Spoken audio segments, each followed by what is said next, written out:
एक मिनट रुक जाओ, रेडी होने दो. चलो ये कर लेते हैं. This could be a great intro. Hi, I'm Akshay. Hi, this is Saurabh, and you are listening to the Founder Thesis podcast. We meet some of the most celebrated startup founders in the country. And we want to learn how to build a unicorn. मेरी journey में 70, 75, 80% गलतियां हैं. I were to reduce my mistakes from 70% to 50%, I would have become an Infosys. If I reduced it 25%, I would be a Microsoft. I am the most qualified guy to write about the failures of CL. Nobody knows it.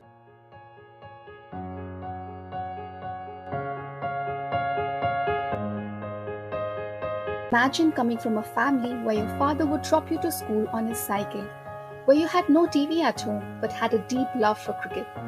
Would you believe me if I told you that this story is true? And the young man went on to become the founder of the original EdTech company of India. Satya Narayanan, founder of CL Educate, started with the very first career launcher center way back in 1995.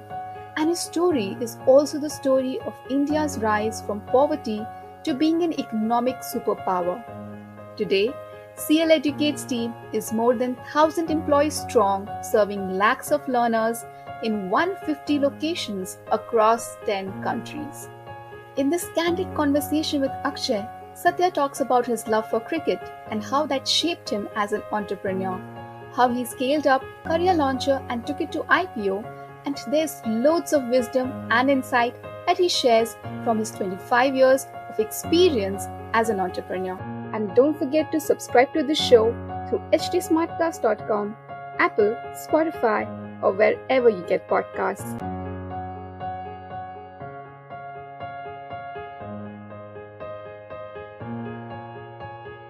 My full name is Satya Narayanan R. I come from Palakkad, and the R stands for my father's name, Ramakrishnan. So that's quite a mouthful for a visa officer. It takes a few minutes to read it when I land in the US. In short, I'm called Satya. I come from a family of 3 brothers and a sister. Father used to work in the Posts and Telegraphs department. Mother was a homemaker. Born in Bangalore, had my early childhood in Hyderabad before we shifted to Meerut and Delhi. So, Satya, you are probably one of the most articulate and intelligent people that I have known in my life. So, is that something you inherited genetically? You know, the truth is that I never ever opened my mouth. I don't think even once in my entire academic career. I was so diffident and so shy to the point where, as you know, in a business school, in order to make people to speak and communicate, there is also marks granted to what is called as class participation. And some of the professors had CP as 10%, 15%, 20% and all. I would have got a 0 in every single CP score. And the joke at IIM used to be, ये बंदा BCP भी करता है, ACP भी करता है. BCP is before class participation. You know, faculty के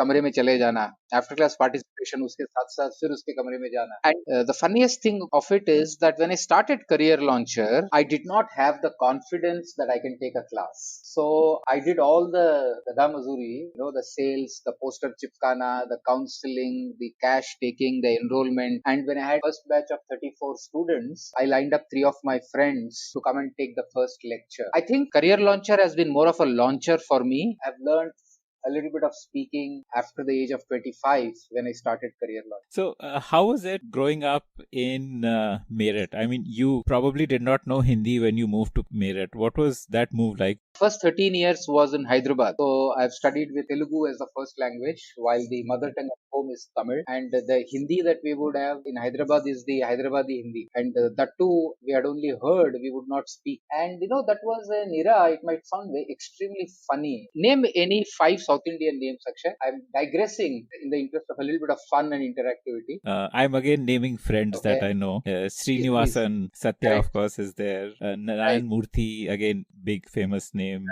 Right. I don't know, is Nikhil Nandan Kani also South Indian? Must be. Yeah, absolutely. Nandan Yeah, Nilekani. Nandan Nilekani. Yeah. So even in 2020, when you are thinking of South Indian names, each of those five names were of Hindu god. Srinivasan, Satya Narayanan, Raja Gopalan, Narayanamurthy, Venkateshwaran, Sudhakaran. All of those are Sanskrit names of Hindu gods and goddesses. And when I was 10, 11, 12, any other name which was not of a god, either it meant it's a Christian name or a Muslim name or something like that. Sunil Gavaskar. I thought Sunil was a Christian. Dilip Venkatkarkar. I thought Dilip was a Christian because he's not Chandrasekhar, Gundappa Vishwanath. So that's the context. And a very funny anecdote is once I went to my mother to seek permission to go and watch a movie on television. I was always a negotiator on behalf of my siblings. मेरे number ठीक आते थे academics में और थोड़ा मेरा negotiating power शायद parents से ज्यादा था करके ऐसा मार्केट रेपुटेशन था. तो मेरे चारों भाई बहन जो है मेरे को आगे कर देते. So I remember going to my mother to negotiate when she was in a good mood on a Saturday afternoon. I went to my mother and asked her permission to allow us to watch this movie called Hathi Mere Sathi by Rajesh Khanna. And my mother gave me a sound thrashing saying that no, you also want go and watch Muslim movies. Long later I realized Hathi Mere Sath had nothing to do with Muslim. Rajesh Khanna, चिकना मूछे नहीं होते थे तो वो North Indian Hindi film hero होता था. तो उस तरह के माहौल से I am coming back to your question. I came to merit and class 8th my Hindi textbook had a lesson called Sanema. It was a 8-sentence lesson. Raju और Ramiz cinema गए, वो लोग सिनेमा देखे, सिनेमा बहुत अच्छा लगा, घर आए, खाना खाए, सो गए. That was a chapter in Hyderabad. And then the question would say cinema कौन कौन गया था. You have to write Ram and Ramiz. हमारी जो हिंदी टीचर थी ना, उनका नाम था कमला पाशा. वो जो हिंदी में गालियां देती थी मुझे अभी भी याद है. कहते थे वो दंड बच्चे, उजाड़ सूरत. और इतना अरबिक और टर्किश सा सुनाई देता था, हमको समझ में नहीं आता था. हमको मालूम था कुछ नाराज है. Now this is till May 1983. June 1983, 30 days later, I am in Kendriya Vidyalaya, Sikh Lines in Meerut, Kent. And then the Hindi, since we are talking about Hindi, the non-detail Hindi, non-detail तुमको मालूम है क्या होता है? तुम्हारे जमाना ही था कि नहीं था?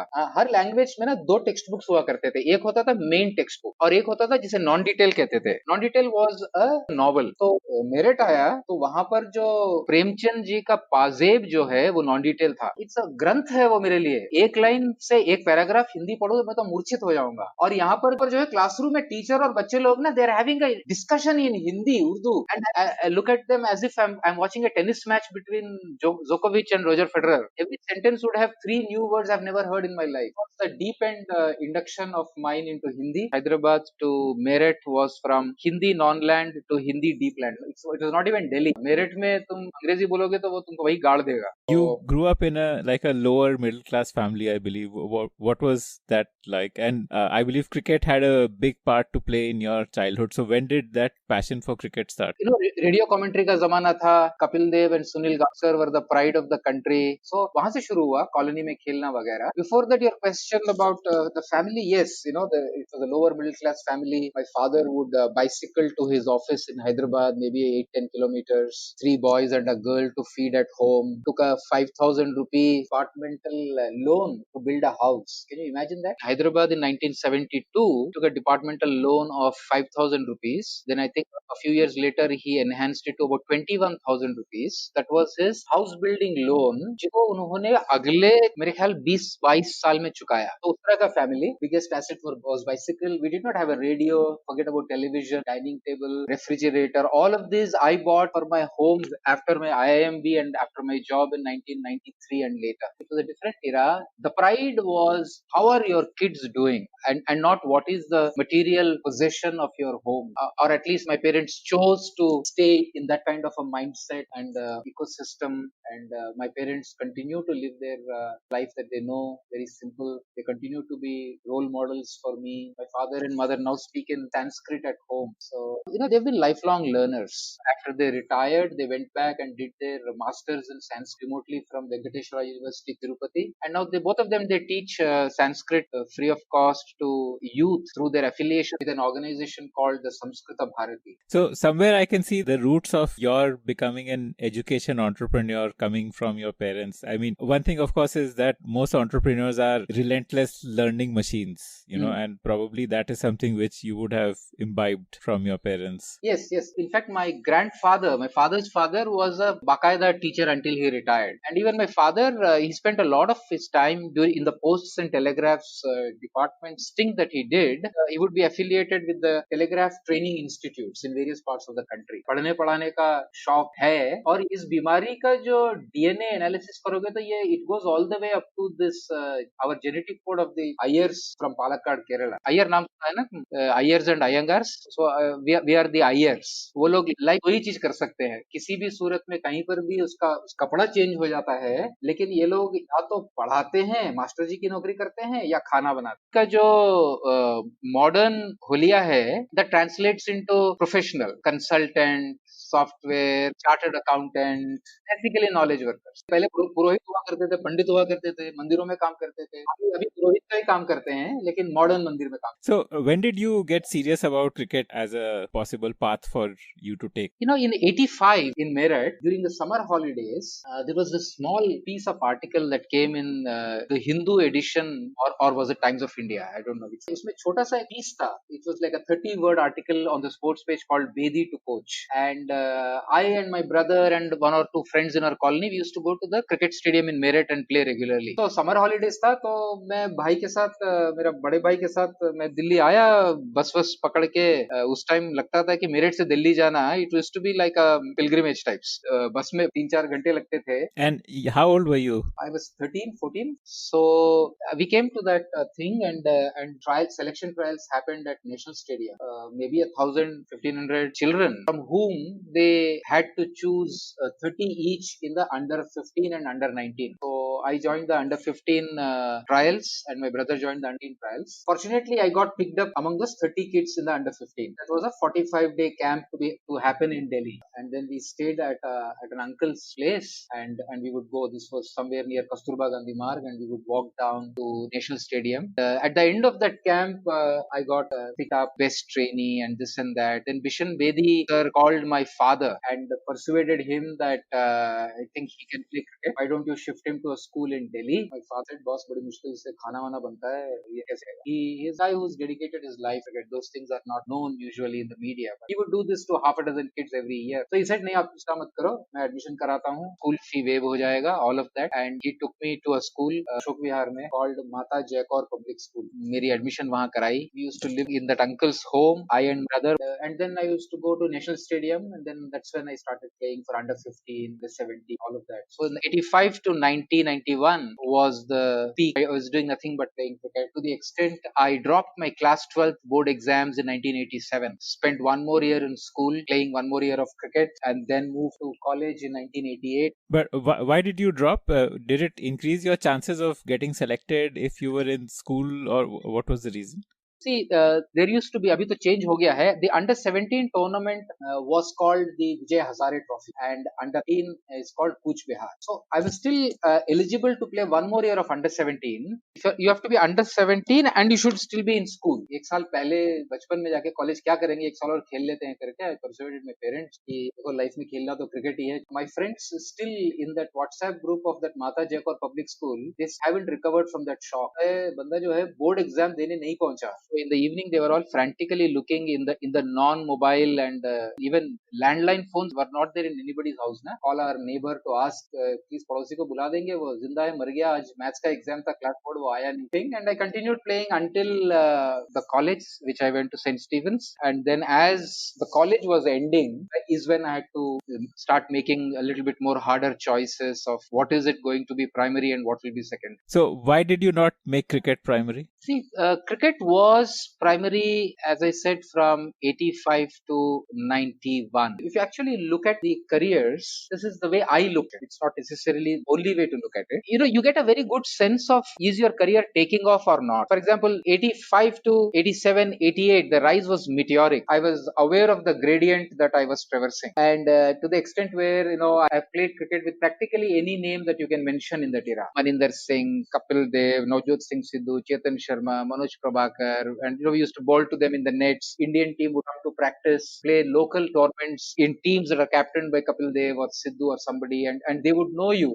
They would know this 16-year-old, ये बेदी पाजी का शागिर्द है, बड़ी अच्छी लेग स्पिन कर रहा है, super fielder है. Those kind of reputations they travel very, very quickly. As I reached 88, 89, that one was plateauing very, very fast. And ideally, whether you take a prodigy like Sachin or you take a very conventional who has grown over a period of time, Rahul Dravid, you have to arrive on the horizon by the time you finish your college. I had not arrived at the India horizon. I was still very regional when I was getting out of Stephens. And I would have been in the top 200 and not in the top 20, top 40. Which means I would have to make a choice, and a whole lot of people, they do that. But I said that यार दिल्ली से बाहर जाते हैं, and I also grew up, one in the family, one it is my own wiring, and one wish always would say never neglect your studies. Cricket happening, in India till today, in the history of cricket, there are 350 people approximately who have played test cricket. So you know probability. And I would have easily continued and played Ranji Trophy for half a dozen years, 10 years maybe, and become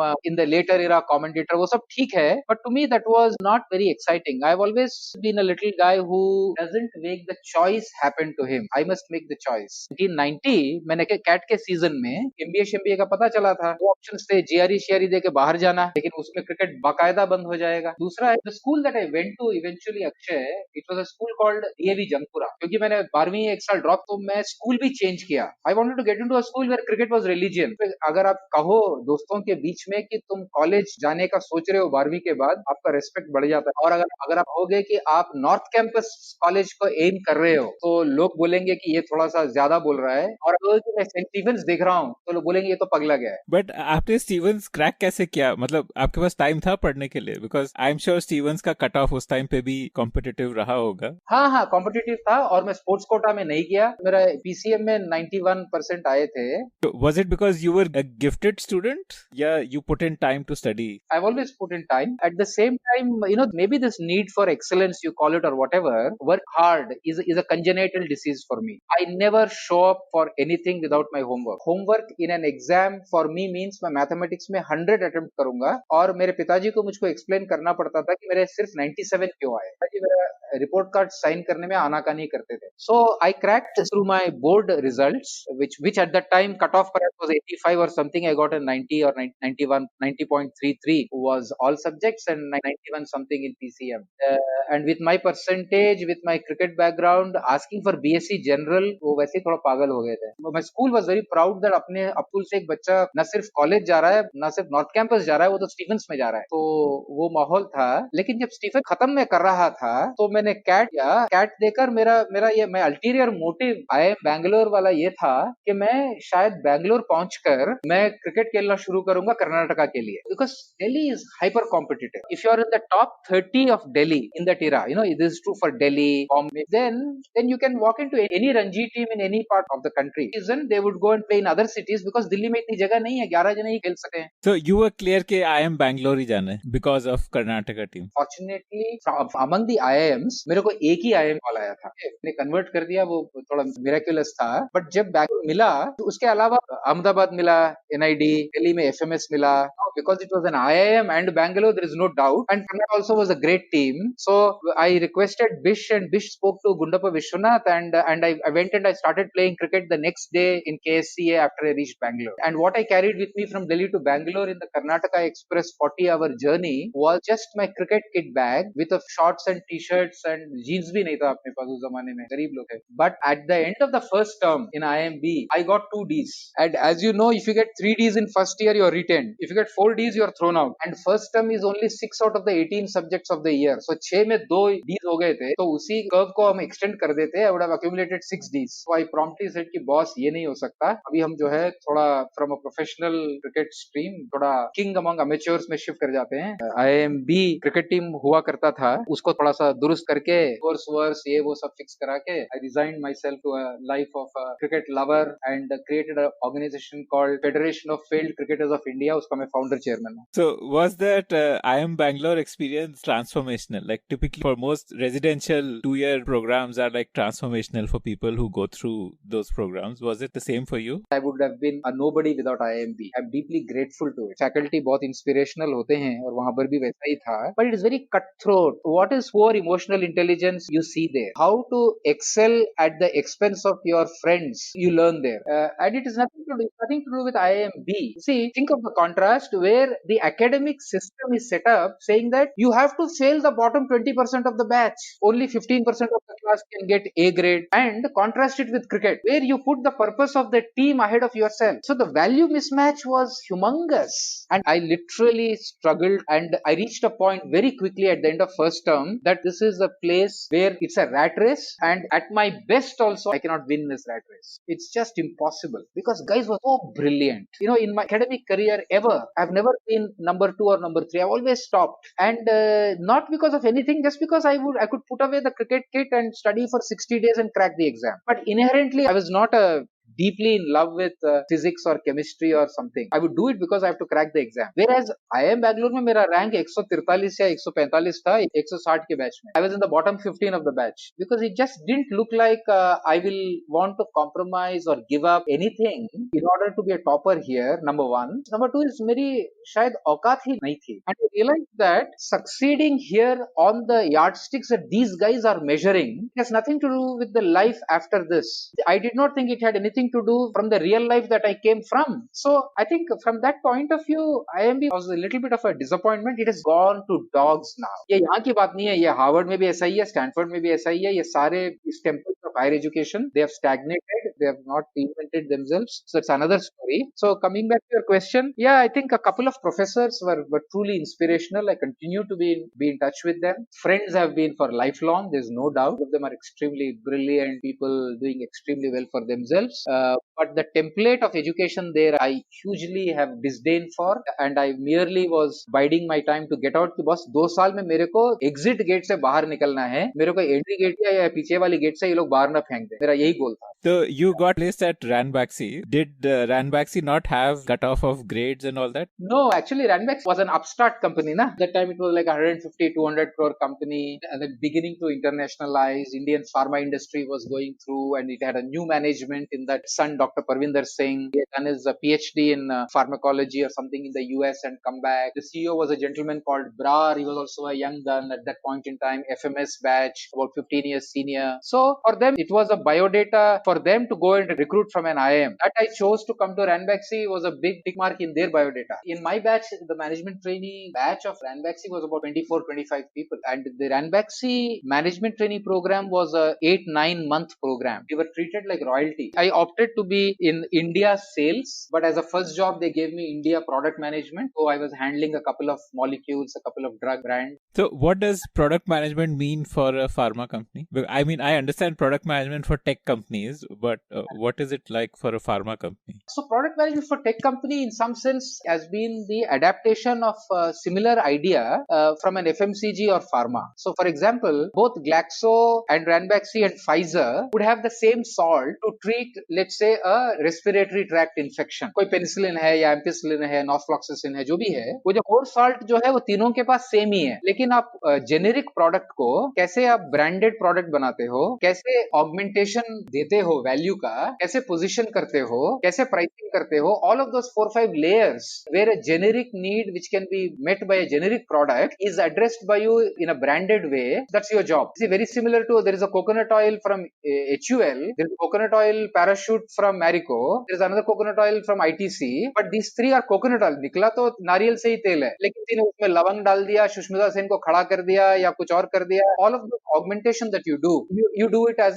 for a pharma product. So I used to handle a particular new generation anti-ulcerant drug. The brand was called Xanocin. The generic was ofloxacin was the salt. And we used to compete with Glaxo on one hand and Pfizer on the other hand. So that was the product management. Of course, I would report to the general manager marketing, who would have 3 or 4 brand managers like me, each one handling 2 or 3 brands. So you can call it product management or you can call it brand management. So that sounds like a pretty interesting kind of work, a lot of ownership. So, what made you decide that you don't want to continue? I think Ranbaxy was a very entrepreneurial place because, this company was breaking out. And when you're breaking out, you are short on talent. And when you're short on talent and the opportunity is big in the marketplace, the leadership also realizes that, youngsters should be given, or they have no option but to give a lot of space. And even my boss was like that. As long as you don't goof up, you go and do whatever you want. However, in spite of all of these, somewhere I was growing restless. And that is because I think it does not take much to tick the box and be a topper in the corporate sector, I realize. And whatever you do, at least this is for me, in my head I was not answering the question, मेरे इस life का मकसद क्या है, या मेरा कुछ और डीपर चीज है जिसके लिए मैं बना हूं. उस सवाल का जवाब बड़ा सुपरफिशियल सा मिल रहा था और उससे ज्यादा मैं इम्पैक्ट कर भी नहीं सकता था. So the problem was not with Ranbaxy. And then I did go out and attend one specific interview. As I walked out of the interview, मैं सोच रहा था ये मैं कर क्या रहा हूँ, मतलब क्या है, मतलब what is the problem that I have with Ranbaxy which this company will solve. मेरा बॉस तो बड़ा अच्छा है. I still have relationship with him. Both his children now I'm saying both his children have been students of Career Launcher. I would sleep at his home. वो गुस्सा जब आते थे धनाधन गाली दे देते थे, लेकिन हमसे वो सुन भी लेते थे. तो मेरे को Ranbaxy तो कोई शिकायत नहीं थी. मेरी को शिकायत थी तो खुद से कि भाई तू खुश क्यों नहीं है. उसका जवाब मेरे को एक इंटरव्यू के बाद मिला कि बड़ा क्लैरिटी के साथ, बस इट इज ईदर Ranbaxy और you do something on your own. So that was the beginning of my thinking कि यार मैं अपने आप क्या कुछ कर सकता हूं. And then the internal journey started. कीड़ा कहाँ से आया कि मुझे खुद कुछ करना है? Was it like you were reading books about entrepreneurs and you thought कि मुझे भी ऐसा entrepreneur बनना है, या मतलब वो कैसे? Because 95% of people would have been happy in the situation in which you were. So what was that internal process because of which you were not happy? Entrepreneur word को तब तक इंडिया तक वीजा भी नहीं मिला था. और उस वक्त तो ये था कि मैं तलाश रहा था कि मैं क्या करने से I'll be happy at myself. My stellar day would out only 20 and in a great company. और दूसरी बात ये भी, अगर तुम मेरे पिछले 10 साल देखोगे ना, I am a deceased hard worker. रोग है. We used to live in Gold Market and Ranbaxy office was in New Place. So हम वहां रहते थे गोल ढाकाने के पास, गोल मार्केट के पास एक 7 पेशवा रोड अपार्टमेंट्स के. मैं पेशवा रोड से नेहरू प्लेस में साइकिल चला के जाता था. ये मैं IIM के बाद की बात कर रहा हूँ. सोच में था कि यार I used to do perhaps 100 every day. As a cricketer, I've never in my life had to work hard to sleep. Now suddenly for the first time in my life, I did not know what to do between 2 and 7 in the afternoon, because from 1984 till 1993 when I joined Ranbaxy, at 2 o'clock I would be at the ground. I would done only at 8 o'clock. 6-7 hours I'm doing bowling, batting, running, gymming, etc. Now imagine you put that guy into a air conditioned office. बोले तो product management तो आधे पौने घंटे में 2 घंटे में काम हो जाता था. मेरे सारा जूस मेरा बच जाता था. It was the unexpressed me that was boiling deep within and it was getting very restless and the world could not have asked to cater to my needs, my problems. I had to tell myself कि boss जो करना है तेरे. फिर मैं सोचा कि बस तू कर क्या सकता है. So the question moved from discovery to having discovered that the solution you have to find for yourself. Then the attention and energy and mind share began to shift to boss तू कर क्या सकता है मेरे को बता, और जो तू कर सकता है उसको मार्केट से, दुनिया से क्या उसका लेना देना है. For example I did seriously contemplate getting back to cricket to coach, okay, but this is like the era of before National Cricket Academy of India. But I think that is the time when this exploration internally was happening. I think the DNA played a role, a bit of self-awareness played a role, and then I thought that it had something to do with it, but it should not have a PhD क्योंकि I've been a very lousy student all my life. So I had to find a shortcut, a jugaad, where I can teach, but I'm not going to go and answer an interviewer why I should do a PhD. Then the question moved to तू क्या कर सकता है, market को क्या चाहिए. The answer moved कि यार तू IIM गया है. And then the thought occurred to me somewhere along the line in that organic process. The one big struggle that I went through when I was preparing for IIMs was कि मैंने life में IIM के alumnus को देखा नहीं था. इतना बड़ा हुआ था वो, मुझे ऐसा लगता था कि IIM का जो अलम होगा ना, उसके सर के पीछे ऐसा सूरज या चांद चमकता होगा, बड़ा सा हेलो वेलो होगा, क्योंकि मैं IIM गया, क्योंकि मैं थोड़ा बहुत जानता हूँ. Not only can I help them, but also they will think that I can help them. So is there a play there? That led me little MVPs. आज की तारीख में हम इसको MVP बोलते हैं, पायलट बोलते हैं, प्रोटोटाइप बोलते हैं, गो टू मार्केट बोलते हैं, ये सब काफी टेक्निकल टर्म्स यूज करते हैं. उस जमाने में वो कुछ भी नहीं था, मैंने वो किया. मेरे पास पैसे तो थे नहीं और मैं नौकरी छोड़कर तो नहीं कर सकता था. मेरे को महीने के अंत में Ranbaxy में after IIM the salary that I used to get was something like I think 45-4600. The gross was 5500. कटकुटा के 4500-4600 कुछ मिलता है. और क्योंकि मम्मी पापा के साथ रहता था, उसमें शायद 500-700-800 रुपए पेट्रोल वगैरह में खर्चा होते थे. एक सेकेंड ईयर में जाके मैंने एक दोस्त का स्कूटर वो बेच रहा था, उसका एक्सीडेंट हो गया था, अभी भी मैंने बचा के रखा हुआ है. तो हफ्ते में 50 रुपए एक मरतबा पेट्रोल डलवाता करता था. बाकी मैंने पैसा यूज किया था to try and pay back a little bit to my home. Couple of brothers were still studying. Fridge खरीदा, डाइनिंग टेबल खरीदा, वो सब थोड़ा थोड़ा कैपिटल इन्वेस्ट. तो मेरे पैसे तो थे नहीं, तो मैंने 6-9 महीना जो है ये आइडिया चमकने के बाद मैंने मून लाइटिंग किया. And I created an integrated asset called mock CAT. Mock CAT हुआ करता था, लेकिन सारे कॉलेजेस अपने अपने मॉक कैट करते थे और हर कोई 2000-10,000 खर्चा करता था और रेवेन्यू मॉडल नहीं था. I went to the top 7-8 colleges which are marquee like Stephens, SRCC, Hindu, Hansraj, LSR, Venki, IIT Delhi and DC. इस तरह से 8-9 कॉलेजेस के इकोनॉमिक सोसाइटी को या कॉमर्स सोसाइटी के एनरोलमेंट का काम तुम्हारे कॉलेज का तुम करो. 25 रुपए का हमने टिकट रखा और उनको बोला 25 रुपए सारा तुम रख लो, मेरे को एक भी पैसा मत देना. और जो तुम लास्ट ईयर पेपर बनाने के लिए जो 2000 तुम सचदेवा न्यू पीटी कॉलेज को देते थे, वो काम मैं कर दूंगा. मैं तो IIM गया हूँ, मैं जानता हूँ, और मैं फ्री काउंसलिंग भी कर दूंगा और वो सब कुछ मैं फ्री में करूंगा. उन्होंने कहा ये पागल है यार, ये क्या बोल रहा है, which today you would call as a freemium model. You go to disrupt the existing player. मेरा तो ये जाता है कि मैं अपना पसीना दे रहा हूँ ना. So I had 480 students who took one integrated mock CAT that was done for entire Delhi, and then I generated an integrated scoring sheet and then gave the rankings, and at the end of that for the top 20% I gave free counseling. मैंने कहा कि मैं आ रहा हूँ तुम्हारे college, मैं आरावली में जाके, so I would go after my Ranbaxy evening, I would go to the hostels. Now for these I had to pull out my scooter. अब साइकिल से काम नहीं होता. नेहरू प्लेस से SRCC साइकिल में जाऊंगा तो मैं तो वैसे मर जाऊंगा. So I would selectively use my scooter, put petrol, and I would go, I would stay there till 1:32 in the morning, and there will be these 9 guys from SRCC in the list of 80, and between mock cat and cat it would be a 4-week period, and in the 4 weeks I had done so much of Shramdan that these children are my devotees even today. They're all CXOs now. We just became friends, they were 21, I was 24. Then after cat was over, मैंने उनको बोला कि boss तुम्हारा call आएगा, मैं PDP launch कर रहा हूँ, 1200 रुपया है तुम. तो out of those 80 people from Delhi, I reduced it to 480 people who took mock cat. From 480 mock cat I focused on 80-85 people, the top 20%. उस 80 में से 34 मेरे को ज्वाइन किए, पहला batch of career launcher ever, paid 1000 rupees, and they joined me much before the cat results were, and I called it as PDP planned. And then the word of mouth was so good that when the cat results came out, and practically each of these 34 guys had a call. मैं तो ज्योतिष तो नहीं पढ़ रहा था, मैं उनका का परफॉर्मेंस देख रहा था. पर filtered high quality peer group, you're in the top 80. That happens, which is a much more diluted part of the world. When the pyramid grows big, the quality it's na. So RG में you will come in even in the top. So all of them got A, B, C, L. उस time तो 4 ही IIM थे. Excel, ये वो सारे crack मार दिए बच्चों ने. तो अचानक जो है जब कैट का रिजल्ट आया, उस दिन कुछ 9-10 एनरोलमेंट्स थे for a PDP crash batch, and I reached the venue. I had a school tie-up near Connaught Place. There I reached at 6:30, and I had 100 students waiting to enroll for a 7 p.m. batch. So I had to quickly change the design of that evening session, enroll all of them. One of us sat outside to enroll them, issue receipts. We were expecting 5 or 7 to enroll. We had some 130, 140, I don't remember the figure. Your batchmates were taking the session or you were taking the session? No, all my batchmates, friends were all, that was my promise. कोई भी ज्ञान नहीं देगा जिसने खुद crack न किया हो. On my friend side, I had to promise them कि यार तेरे को मैं बियर पिला दूंगा. ऐसे नहीं है. And they also were part of the journey. I would have to muster 8 to 10 faculty members on every weekend. And weekdays में एक दो थोड़े और hardcore थे, मैं पढ़ाता था, लोग पढ़ाते थे. That is how CL took off. And that traction told me that this MVP is a success.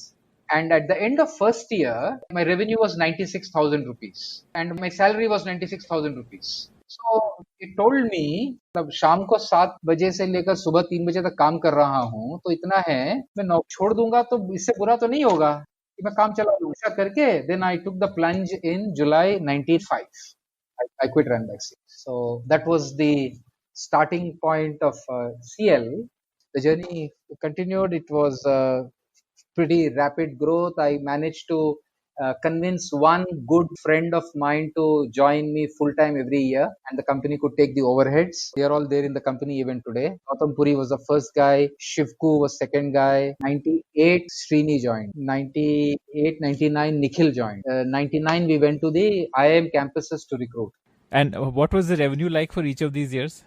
Like 96,000, you told me first year. 96,000, 4 lakhs, 12 lakhs, 34 lakhs, 80 lakhs, 2 crores, 4 crores. So that would be, I think we were on a roll till about 20 crores, which might have happened in something like 2003 or so. Okay, so that's pretty fast ramp up. And mostly you were hiring only like tier one graduates. Either they were joining you from your batch, or you were employing, like going to campus and hiring. Yes. So that was the journey when guys like Sandeep Sudhakaran and Arjun, they joined 2001 perhaps. As a young company, you started doing acquisitions, which I think would be a little unusual at that time, no? Yeah, pretty unusual and feared. But why did you think it was the way to go?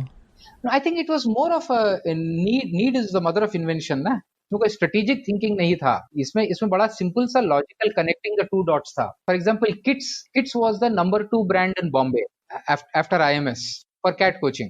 Now anyone who knows a little bit of Bombay knows that Bombay is not Delhi. Bombay is a country of its own. तो मैंने दिल्ली में crack किया तो बॉम्बे में crack करूंगा तो मुझको जाकर उधर 4 साल अपना जिंदगी को बिताना पड़ेगा. तो हमने कहा कि यार ऐसा क्यों ना कुछ करे, जो बंदा बॉम्बे में क्रैक कर दिया है तो लेके चलते हैं. That is how kids came to our view and the logic of acquisition was more of an organically felt strategy. There are two important things that are always necessary to grow the business. One is the entrepreneurial firepower, bandwidth, people who give more, even if they are aware that they get less initially, who also have a very nice deep understanding of the market and customers. So those were the two reasons for us to look at growing through acquisitions. So if you look at our acquisitions, it would have been either to get a greater geographical footprint or an adjacent product which is in the test prep space, but they already are past what Peter Thiel calls as a 0 to 1. So our geographical acquisition was a small company called Kits in Bombay in 2001. And our product acquisition was a company called lawentrance.com in the law entrance space in 2003. So in 2005, you had two major events. One was you started Indus World School, and the second was you launched in the US. So could you talk about both of these also? Yeah, I think IWS, Indus World School, we started the project in 2005, and 2006 we launched our first two schools. That was a fairly sensational start to the business. We grew to about 11 or 12 schools in the next 4-5 years. And then we also had in 2008, we also started our business school called Indus World School of Business. And both of these were greenfield projects. These were not acquisition. What happened was, while they began to grow very well, these were capital guzzling initiatives, quite contrary to the core business, which is test prep. And the two could not have been more contrasting, though both of them look like in education. Test prep has no government license, ruling, nothing. It's a free market option. Whereas school and college, the tail wags the dog. So somewhere 5 years into that project, 2011-12, we began to look for an exit from that, because lot was changing on this side also, and it needed more resources, more time, more bandwidth. US, on the other hand, was an experiment. We did not see much success, and again, in order to focus, we did not push or pursue the US thing after a couple of years. We stepped back. It's only 10 years later that we have gone back to the US. you had almost 10, 11 schools before you decided not to pursue it further. So what changed? I mean, initially there must have been optimism that it's worth investing in it. What caused that optimism to go away? The most important was the entire policy perspective towards school education in India. It changed dramatically between UPA 1 and UPA 2. In UPA 1, the government had announced policies to bring a whole lot of government schools under the PPP, which means what it promised was you could own 1,000 schools without owning the land and building. A lot of policies were announced by the finance minister in the budgets. We got about 15 schools from the Punjab government that were managed by us. So it looked like if you have credibility of running 2, 3, 5, 10 schools, then you can go and become a manager of a large chain of government schools or semi-government schools as a management expert, education management expert, and the capital comes from the government, and they would compensate you at the rate of 800 rupees, 1,000 rupees per kid per month kind of a thing. All of these were announced as policies, and keeping that in mind, we ran very hard, only to find that in UPA 2 there was a dramatic U-turn. We waited for a year and a half or two. We took the decision to give away all those schools that we were running. Looking back, that was a bit of a loss of time and energy in the overall story. So I guess this could also have been due to the teachers' unions objecting to this kind of privatization and things like that. Was it like a vote bank decision that they decided not to go ahead with it? I think it perhaps was about the clarity and the political will more than anything else. Nobody would stick a neck out and do educational reforms because it's not killing you. If you don't reform it, it doesn't kill you. It never catches the attention of the front page of newspapers. So it only happens when somebody picks it up. And IWSB, what was the reason to decide to exit that? I mean, there are again a lot of allied opportunities. For example, IMT Ghaziabad, despite having one campus, has a lot of online courses that they sell, and that could have been a new business line by itself. Or like you have Great Lakes has this Great Learning, which again sells like a blended executive education programs. So those opportunities could have been there for IWSB also. So what was the reason to exit that? I think it was the singular focus, or the overwhelming reason was to get greater focus into the core business, because newer things were emerging in the core business, which has two big sweet spots. One, it is asset light, it is capital light. Second is there is no government poking their nose into it. If IMT has to do an online program, it has to first be approved by a bunch of people. That's too dirty and too difficult a game for us to play. One thing which I want your view on is, how do you think the current breed of entrepreneurs is different from your generation of entrepreneurs? Mm-hmm. How do you see the founders that you talk to today as being different from what you were as a founder?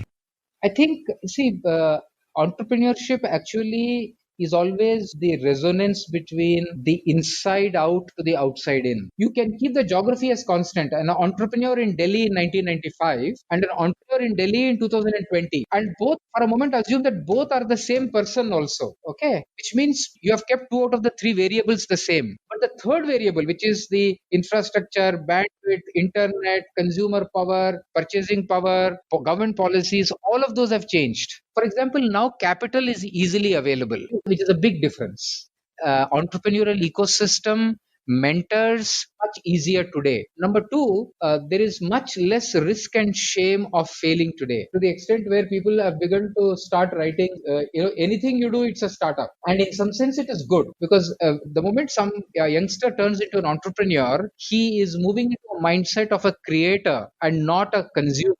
There are some people who believe in the jockey and some who believe in the horse, with the jockey being the team which is driving it and the horse being the pace in which it is operating, the business dynamics of it. What is your personal view? Like, do you bet on the jockey or do you bet on the horse?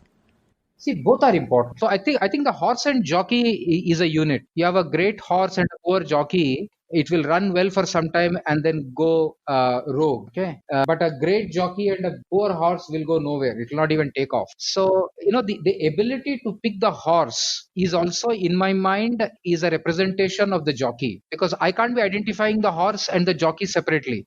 I'll find a jockey who has found a good horse, and if he has taken a bad horse, which is what people end up defining it right in the charter, saying that we are going to be B2B, we are going to be technology. By using those proxies, you are defining both the jockey and the horse in a very de-idiotized way. So, how do you decide, okay, I should spend time looking at hiring, for example, or I should spend time with the finance function to look at what are our projections or whatever. So, from that perspective, I want to understand how you spend your time. Okay, so let me give you one quick and very infallible conceptual framework that has stayed with me, which is called the situation leadership style. Any person that I work with, I quickly diagnose where does he fall in one of the four quadrants. The four quadrants are: the x-axis is competence, and y-axis is maturity. Maturity means maturity of decision making or maturity of working together. ठीक है, दोनों मान लो high है, so that can be in an auto mode, that can be in a delegated state. High competence and high maturity. Take the other extreme, low competence or early competence and early maturity. That will be in a tell mode. I will tell him to go. I will tell him to do. The second is sell, where I need to sell the idea. Once I sell the idea, he has competency to execute it. And the fourth is consult, where both are in between. So the four options that you need to quickly make is, this guy that I'm working with, which of the four quadrants he falls in? Is he a tell guy? Is he a sell guy? Is he a consult guy? Is he a delegate guy? So the 4 or 5 co-founders of mine, they are all in the delegate mode. I don't have to talk to Suzy or GP or Shivko more than once a month. I have a few people in the mid-range. Unko consult or sell karna padta hai. The fourth is the tell, very youngster, very young. He's 2 years into the industry and is moving into a new role. And then you are part of the team. You tell him ki ye 3 cheeze kar, come back and report to me. And then you help him reflect. So this tell, sell, consult, delegate, this is something that I use very, very consciously in my conversations, in my transactions, and I also use it in my conversations with them. Dekh, मैं तेरे को ये बोल रहा हूँ, you allow me to sell this to you, go ahead and do it and bring it back, so that they use it in their transactions with their juniors. So, like demonetization was like a moment for Paytm to shine. What do you think will be this moment for? Like, what kind of companies or sectors will really shine because of COVID? Like, what are the new opportunities being created? See, the no touch, if you can you do the 9 yards of your business without touch? That will help you grow. Can you create a work from home as a sustainable model, because that will take away a whole lot of costs? These are all very domain agnostic. कुछ industries में ये ज़्यादा हो सकते हैं, कुछ industries में कम हो सकते हैं, लेकिन करना सबको पड़ेगा, क्योंकि the customer's propensity to spend, the ease with which he used to part with money will be much lesser for the next couple of years, which means all products, all services will face pricing pressure. And when the pricing pressures change, it will change your inherent economics of your company. How do you do profitable business with less revenue for the same service? Which means the input costs also have to be looked at. You have to really look at office, people, marketing, technology. All these costs have to be looked at, and they have to be brought down by 20%, 30%, 50%. So it's going to put pressure on all companies and entrepreneurs to rewire and re-architecture their business ab initio. What is your view on flexi working, work from home kind of an office culture? And some founders very strongly feel that if my team is not coming to office, they are not as productive, whereas others feel that this has shown us a new way to work. Where are you on that spectrum? I'm the latter, which is that this was a forced experiment, which what we could not have dared, Bhagwan ne kara diya. COVID naam ke Bhagwan ne, ye bahut acha hua. See, a whole lot of money we are wasting on things which are never taken for granted in one's entrepreneurial journey. When things become established, out of any 100 rupees that is set aside for business, we may not realize it, 60-70% of it goes towards getting ready to start working. It is such a waste of capital. That money is going neither to you nor to your employee. It's going to a third guy, an intermediary. Now you can put it into the pocket of just three people. You put it into your customer's pocket, you put it into your employee's pocket, or bach gaya to you put it in your investor's pocket. Remove all the intermediaries. So it is showing us an opportunity to reinvent the core value building elements of your business afresh. And I keep telling myself it would be a pity if we don't make best use of it. And in my head, I'm committed to doing it. So I haven't gone to office after I think 17th of March, and I'm not allowing people to come. So how do you need to retool the way your company works to make work from home as productive as working from office? Because the way in which a company works from office would be very different, because a lot of problems, for example, would get discussed informally, and so all those interactions make things move. How do you retool it so that that productivity is there even in a work from home kind of a setup? Actually, the real challenge is ulta, Akshay. The real challenge is, at least speaking for myself and the people who report to me, I can very clearly see that not only people have been at their homes, including myself, but I think I'm doing 2.5 times the amount of work every day. When I'm horizontal, I'm at home. When I'm vertical, I'm working. देखो, we are as good as the outcomes and results. यहाँ बहुत सीधा है, भैया देखो ये नहीं हुआ है तो ये है, वो हो गया तो वो है. So we have to link it more to the outcomes with of course the discipline and the systems and processes of working. So some of those tools have been discovered, put up, and people are filling in there so that you have a sense of who's doing what. Okay. So what was your expectation behind the IPO? Like, what were you expecting, and did it pan out the way you expected it to? Like, can you talk about what led up to the decision to do an IPO and the post-IPO scenario in terms of what you saw as benefits, or, it could be expected or unexpected benefits, or even things which went wrong also?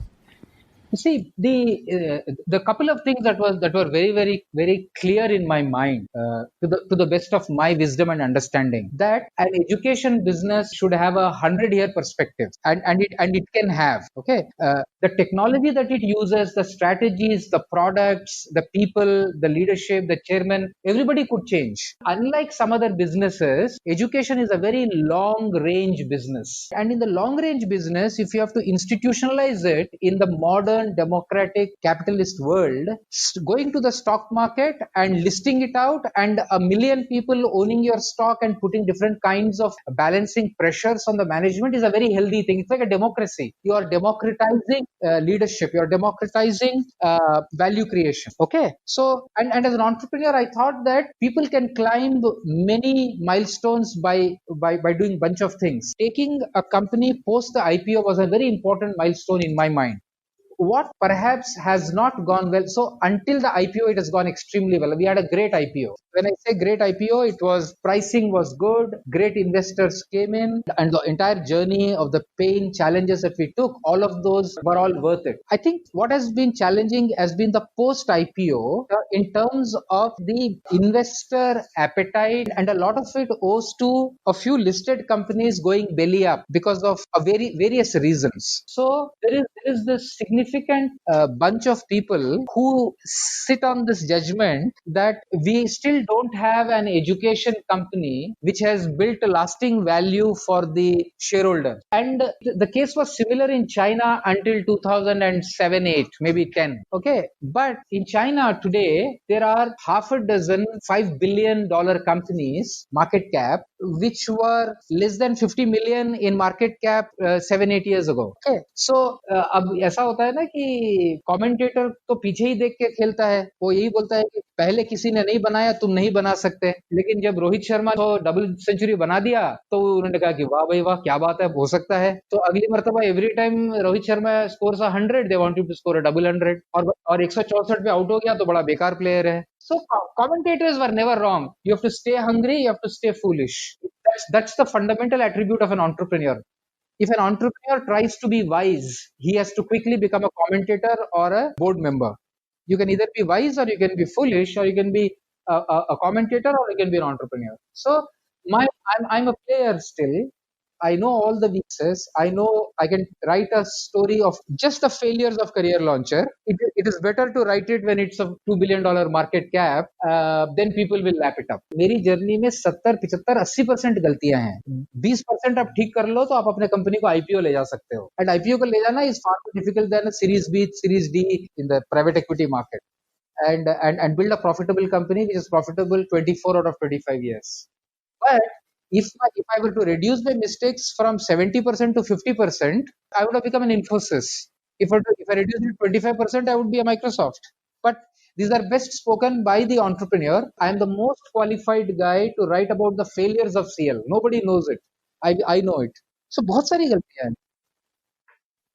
Last question, and I don't know if this sounds like an unfair question, but there are companies who came much later and have crossed that unicorn stage. Was it like a conscious choice you made that you want to not chase that kind of size and scale, or because you were like in a way the original EdTech startup of India? So I think the jury is still out there. There are people who have looked sexier than Amitabh Bachchan in the 70s, who looked sexier than Amitabh Bachchan in the 80s and in the 90s and in the 2000s. But Amitabh has counted in the last 4 decades. That's an analogy of an answer, which means what I'm saying is that, CL is built to last. And I'm not at all for a moment saying that today I would not want to be a $2 billion market cap company. That's not what I'm saying. I would want to be a $2 billion market cap company who also is doing profitable business, which is sustainable. But sustainable, profitable, growing is to me more important than the market cap. Market cap can change overnight. One clear path that I have taken, which I have taken very mindfully, is to go and get listed. I believe that, especially in the post-COVID, when people look at the future, and people, when they realize what is the amount of capital it takes to build a brand like Career Launcher, that day 3 investors will come and they'll make a ton of money, and a lot of people will come behind them. The answer to your question is the market cap of the company today doesn't represent or value CL, either the brand or the business or the future potential. That's the imperfection of a stock market led world. So my job is to communicate. I'm not relieving myself of that responsibility. It's also my job to educate investors that this is a great place for people to come and stay invested in for 5 years. And with very little money, it could look very different in 2 years' time. But I have always been in favor of a scalable, profitable, highly valuable business. Today we are scalable, we are profitable, we are not as valuable as we should be, but that will happen. That will happen. The companies that have lasted 100 years have gone through their phases of discoveries and rediscoveries. But yes, I would love to be remembered as somebody who built a great business, great ethics, lasting value, and also lasting stakeholder value. There is always half glass full, half glass empty. We will keep adding drop by drop to it.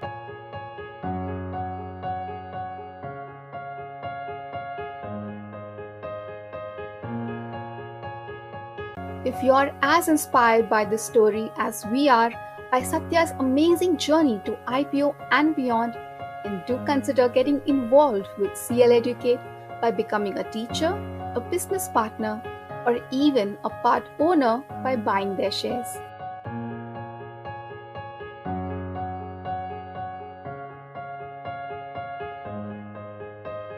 If you like the Founder Thesis podcast, then do check out our other shows on subjects like marketing, technology, career advice, books, and drama.